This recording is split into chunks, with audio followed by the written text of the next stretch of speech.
महाराष्ट्र राज्यातील शेतकरी समाजासाठी एक ऐतिहासिक आणि आनंददायक निर्णय घेण्यात आला आहे. राज्य शासनाने कर्जाच्या ओझ्याखाली दबलेल्या शेतकऱ्यांना दिलासा देण्यासाठी व्यापक कर्जमाफी योजनेची घोषणा केली आहे.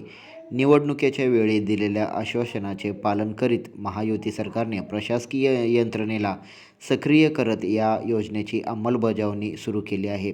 राज्यातील अनेक जिल्ह्यांमध्ये दुष्काळ, अवकाळी पाऊस आणि पिकांच्या नुकसानीमुळे शेतकऱ्यांची आर्थिक परिस्थिती अत्यंत बिकट झाली होती. यामुळे कर्जमाफीची नितांत गरज भासत होती. सोबतच सरकार विभाग आणि महसूल विभागाने संयुक्तपणे या योजनेची रचना करत प्राथमिक टप्प्यात काही निवडक जिल्ह्यांमध्ये तांत्रिक कामकाज सुरू केले आहे.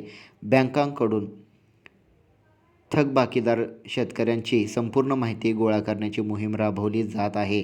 यामुळे लाखो शेतकऱ्यांच्या कुटुंबांना नवे जीवन मिळण्याची अपेक्षा आहे. गावोगावी उद्या प्रसिद्ध करून पारदर्शक पद्धतीने या योजनेची अंमलबजावणी करणाऱ्या सरकारचा निर्धार दिसून येत आहे. पहिल्या टप्प्यात 13 प्राधान्य दिले आहेत. पहिल्या टप्प्यात 13 जिल्ह्यांची समावेश करण्यात आलेली आहे. लाईक करा, सबस्क्राईब